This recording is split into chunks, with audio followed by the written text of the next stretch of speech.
Bonjour et bienvenue à C2, où vous allez apprendre l'anglais facilement et naturellement avec moi, Sam. J'ai enseigné l'anglais depuis plus de 20 ans ici en France. Donc vous êtes prêts? Allez, let's go!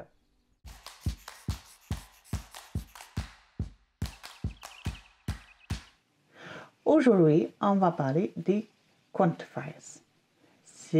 Et excusez-moi parce que j'ai très mal avec ces mots. Ma langue ne déplace pas comme il faut. Mais c'est les dénombrables et les indénombrables. Donc voilà, j'en ai très mal. Quand vous parlez de quelques-uns, pas beaucoup, un peu ou beaucoup. Voilà, en français.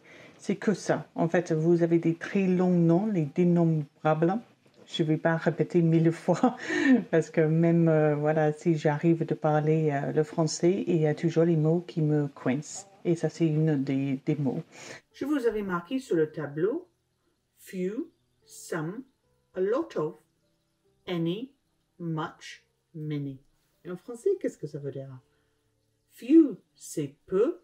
Some, quelques. A lot of, beaucoup. Voilà. Jusqu'au là, ça va, non? C'est assez simple. Donc, few, c'est quand il y a très peu. Vous pouvez généralement compter sur un main. Donc, comme vous avez 5 doigts, 4 doigts et une pouce, vous pouvez compter là-dessus. Few, ça va jusqu'au là. Quelques et some pour expliquer qu'il y en a de reste, mais tu ne peux pas quantifier. A lot of, beaucoup, ça on sait tous. On ne peut plus compter sur les doigts. Il y a beaucoup.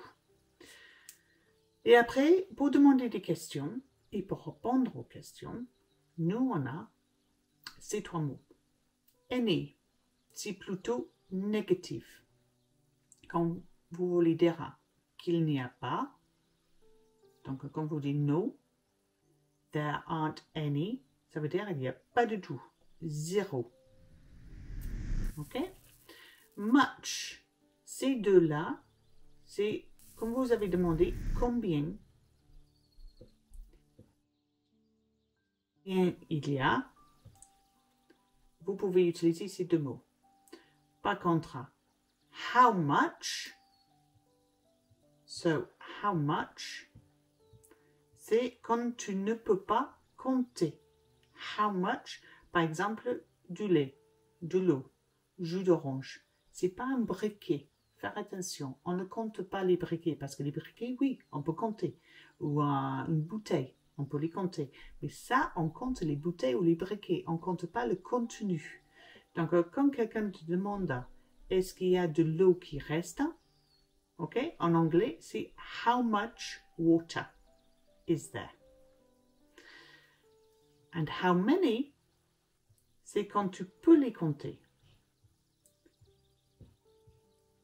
Donc, pour vous aider, j'avais mis les œufs, parce que les œufs, on peut compter, on peut dire, ah oui, il y a 3 œufs dans le panier.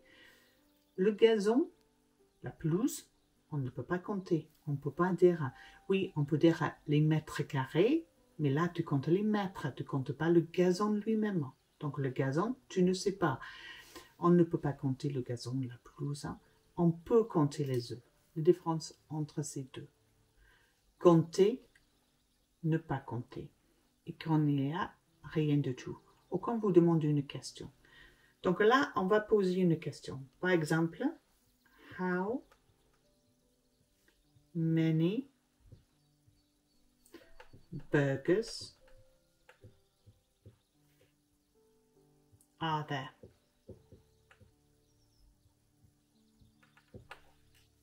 Combien des burgers sont-ils? Donc, combien on en a? Quand on en a ça, on sait très bien qu'on peut compter. Donc, on utilise ça pour répondre. There are 4 burgers. Donc voilà, il y a 4 burgers. Si vous voulez demander how many people are at the party. Donc, combien de personnes sont à la fête? Combien? Toujours, on peut compter les personnes. There are a lot. Donc là, il y a trop pour compter. Peut-être c'est une salle de fête où il y a beaucoup de monde et tu ne sais pas exactement combien il y a. Donc, il y a beaucoup. There are a lot. Vous avez répondu à la question combien il y a. OK? Tu peux aussi dire there are some. Il y a quelques-uns. Ou there are few. Il y a très peu de monde. Mais s'il y a few, généralement, on peut dire there are 4, 3, 2 people. Donc là, on va faire une petite pratique avec un burger. Qu'est-ce qu'on peut mettre dans un burger pour vous montrer chaque mot et comment l'utiliser. Pourquoi j'ai mis ce burger là? There is a lot of salad.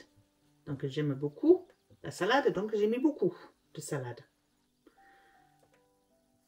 There is some mayonnaise. Donc il y en a de mayonnaise, mais plus qu'une cuillère. There are a few pickles. Donc les cornichons, ça c'est les cornichons, les pickles. There are, parce qu'il y en a, on peut les compter, les pickles. There are a few. Donc quand il y a quelques-uns, c'est au pluriel et on ajoute le S pour dire qu'il y a plusieurs. There isn't any ketchup. Donc le ketchup c'est pareil qu'en français. There isn't any. Donc ça veut dire il n'y a pas du tout de ketchup dans mon burger. Si vous voulez demander la question, how many burgers do you want?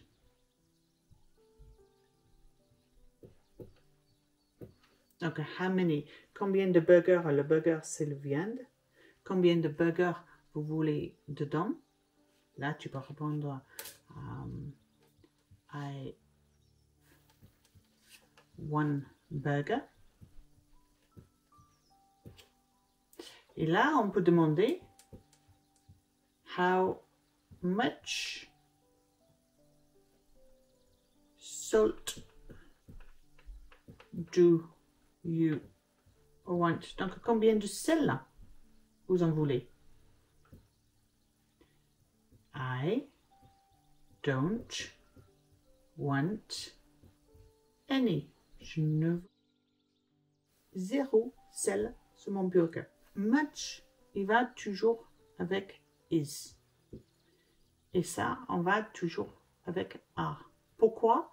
Parce que is singulier, l'eau, l'entité de l'eau, c'est singulier. C'est pas des gouttes d'eau ou des bouteilles d'eau, flaques d'eau. Ça, on peut compter. Donc ça, ce sera are. Combien de flaques ils sont? Combien de l'eau il est? Nous, on séparait les deux. Je sais, en français, ça ne marche pas de la même façon. C'est un peu compliqué, mais dès que tu as le déclic, c'est simple. OK? Juste rappel de est-ce que je peux les compter ou pas compter? Et comment je répondre? Voilà, c'est la seule chose. Et ici, c'est pluriel. Si c'est ça, ajoute l'S où il faut. C'est simple? Pas tout à fait, mais j'espère que ça va venir avec un peu de temps. Et vous allez arriver aussi en anglais que moi en français. Et peut-être même dire les mots plus clairs que moi. Vous pouvez trouver en dessous un récapitulatif de ce cours ainsi que les exercices pour approfondir ce qu'on vient d'apprendre. See you next time. Bye.